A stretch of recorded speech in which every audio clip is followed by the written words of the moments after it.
বিসমিল্লাহ মানে রাহিম। প্রিয় এলাকাবাসী, প্রিয় দেশবাসী এবং বিদেশে অবস্থানরত প্রিয় ভাই বোনেরা, আসসালামু আলাইকুম। সম্মানিত সুধীয় প্রিয় দেশবাসী, আপনারা দেখতে পাচ্ছেন যে আমি এখন রয়েছি রাজবাড়ী জেলার রাজবাড়ী জেলা এবং পাবনা জেলার যে সীমান্ত ঘেঁষা অর্থাৎ যে জায়গাটি, সে জায়গাটি হচ্ছে হলো রাখালগাছি।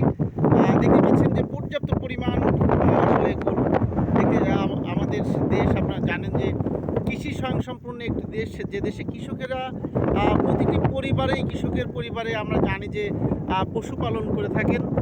সম্মানিত সুধীয় প্রিয় দেশবাসী, আপনারা দেখতে পাচ্ছেন রাখালগাছির ঐতিহ্যবাহী এই মাঠ, শুধুই গরু আর গরু দেখতেই পাচ্ছেন। আসলে সব খামারিরা এবং কৃষকেরা তাদের বাড়ির এই পশু অর্থাৎ এই মাঠে উন্মুক্ত মাঠ দেখতে পাচ্ছেন, উন্মুক্ত জায়গাতে তাদের এই মাঠে তাদের গরুগুলো খাওয়াচ্ছে, ঘাস খাচ্ছে দেখতে পাচ্ছেন। সম্মানিত সুধীয় প্রিয় দেশবাসী, অর্থাৎ কৃষি স্বয়ংসম্পূর্ণ যে দেশ, সে দেশের মানুষ অবশ্যই গরু, বিশেষ করে গরু পশুপালন করবে, এটাই স্বাভাবিক। গরু, মহিষ, ছাগল থাকবেই। সম্মানিত সুধীয় প্রিয় দেশবাসী, অসাধারণ একটি জায়গা এই রাখালগাছির আশেপাশের মানুষের আয়ের প্রধান হচ্ছে হলো কৃষি। কৃষি নির্ভরশীল এই এলাকার যে কৃষকেরা আমাদের বিভিন্ন ধরনের ফসল তাদের জীবন জীবিকা নির্বাহ করেন। শুধু তাই নয়, প্রতি বছরে এই রাখালগাছি থেকে পর্যাপ্ত পরিমাণ পশু কুরবানির জন্য প্রস্তুতি করা হয় এবং তারা কুরবানির বিভিন্ন হাট বাজারে এই গরু বিক্রি করে একটি বড় ধরনের অর্থ তারা সংগ্রহ করেন। তাদের পরিবারে সেগুলো বিভিন্ন কাজে যোগান দেন এবং তাদের বাচ্চাদের বিভিন্ন কাজে ব্যয় করে থাকেন সেই অর্থ। যাই হোক, দেখতে পাচ্ছেন আমার সামনে একজন আপু রয়েছে। আপু, কয়টা গরু নিয়ে এসেছেন? আসসালামু আলাইকুম। 3টা গরু। এই যে এত গরু দেখতে পাচ্ছি এই মাঠে, মানে প্রতিটা এই এলাকার প্রতিটা ঘরেই সম্ভবত এই গরু, মহিষ, ছাগল আছে, তাই না? সম্মানিত সুধীয় প্রিয় দেশবাসী, দেখতে পাচ্ছেন আপুটি সুন্দরভাবে বলছে। সবাই আসলে উন্মুক্তভাবে প্রতিটি বাড়িতে রয়েছে। আমার সঙ্গী হিসাবে রয়েছে আমার রবি ক্রিকেট একাডেমি কাশীনাথপুরের দপ্তর সম্পাদক শ্রী উত্তম কুমার হাওলাদার, যে কিনা আমার বিপদ আপদে সবসময় আমার পাশে থাকেন। বিপদের বন্ধু হিসাবেও তিনি আমার বন্ধু এবং আমার সাবেক রবি ক্রিকেট একাডেমির সে সাবেক খেলোয়াড়। এছাড়াও আসলে ভাই হিসাবে তাকে আমি সবসময় আমার নিজের ভাইয়ের মতো স্নেহ করে থাকি। যাই হোক, আমার সঙ্গে এসেছে।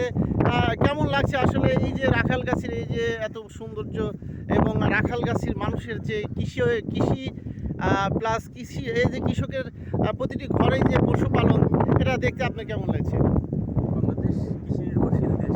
সবচেয়ে বড় কথা কি, কৃষকের বিষয়গুলো যদি উচ্চ পর্যায়ের কর্মকর্তা আছে, সেটা অফিসাররা যারা আছে, ওনারা যদি মাঠ ফিল্ডে ওনাদের যারা কর্মী থাকে ওনাদের দিয়ে ওনারা বুঝতে পারে, তাহলে দেখা যাবে খামারিরা যারা আছে বা কৃষকের যে সারের সমস্যা বা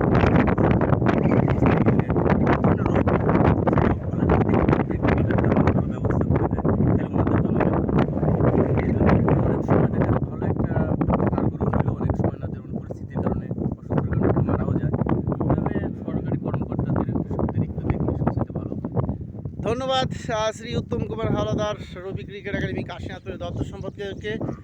সম্মানিত সুধীয় প্রিয় দেশবাসী, আপনারা দেখতেই পাচ্ছেন প্রাকৃতিক সৌন্দর্যে যেমন ভরপুর এই রাখালগাছি, ঠিক তেমনি প্রতিটি পরিবারের, প্রতিটি কৃষকের পরিবারে এই পশুপালন রয়েছেই, অর্থাৎ গরু, ছাগল, হাঁস, মুরগি, মহিষ আছেই। এবং আমাদের শ্রী উত্তম কুমার হাওলাদার দাদা অত্যন্ত গুরুত্বপূর্ণ কথা বলেছে যে বাংলাদেশ কৃষি প্রধান দেশ, এদেশের কৃষকদের বাড়িতে পশু থাকবে, এটাই স্বাভাবিক।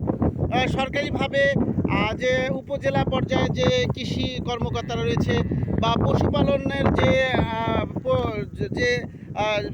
সেক্টরগুলো রয়েছে, সেই সেক্টরের কর্মজীবী সবাই যদি আসলে তারা যদি এই প্রতিটি কৃষকের বাড়িতে যাদের বিশেষ করে পশুপালন রয়েছে, তাদের এই পশুগুলোকে সঠিকভাবে যদি তারা একটু দেখভালও করে থাকেন, তাহলে এই দেশের কৃষকরা অনেক লাভবান হবেন।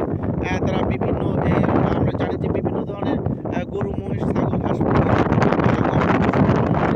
থাকে, সেই সকল রোগ থেকে মুক্তি পাবে। সম্মানিত সুধীয় প্রিয় দেশবাসী, আমরা আশা করছি সরকারের কৃষকদের বাঁচাতে হবে এবং আমাদের দেশের যে এই পশুপালন অর্থাৎ কৃষকদের বাঁচালেই এই পশু বাঁচবে এবং তারা লাভবান হবে, তাদের অর্থনৈতিকভাবে তারা স্বাবলম্বী হবে, তাদের পরিবার বাঁচবে, তাদের যে এই অর্থের যে বিষয়টি, তাদের এই অর্থ দ্বারা তাদের পরিবারের বাচ্চা কাচ্চাদের ভরণ পোষণ লেখাপড়া সমস্ত কিছু করে থাকেন।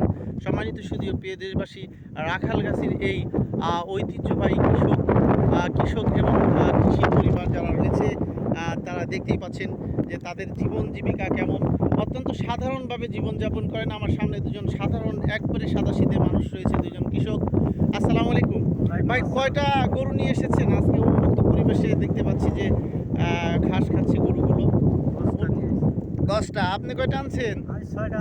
6টা 10টা। বুঝতেই পাচ্ছেন সারা দেশের এভাবেই এই প্রান্তিক কৃষকরা তাদের যে রোদ বৃষ্টি ঝড় তুফান নাই, তারা সবসময় এই কৃষি উৎপাদন এবং পশুপালনের মধ্য দিয়ে সারা দেশের মানুষের যে খাদ্যের নিশ্চয়তা দিয়ে যাচ্ছে, খাদ্য উৎপাদন করছে এবং দেখতেই পাচ্ছেন যে আমাদের দেশের যে পশুপালনের মধ্য দিয়ে আমাদের দেশের আমিষ এবং অর্থাৎ আমাদের যে মাংসর যে চাহিদা সেটাও তারা মেটাচ্ছে। অর্থাৎ আমরা আমাদের এই খেটে খাওয়া মানুষগুলো আমাদের আসলে সত্যিকারের মানুষ, যারা আসলে যাদেরকে আমরা সবসময় সম্মানের চোখে দেখব। এই সব মানুষ এর বিপদে আপদে আমাদেরকে অবশ্যই পাশে দাঁড়াতে হবে। আমরা যেন নৈতিকভাবে কখনোই ভুলে না যাই যে এরাই আসলে সত্যিকারের মানুষ, যাদের পরিশ্রমের বিনিময়ে সারা বিশ্বে সারা দেশের মানুষ আসলে খাদ্যের নিশ্চয়তা, খাদ্যের অভাব পূরণ করছে এবং সমস্ত দিক তারা ভালো মন্দ নিজের জীবনটাকে উৎসর্গ করে আমাদের খাদ্য এবং সমস্ত কিছু তারা দিয়ে যাচ্ছেন।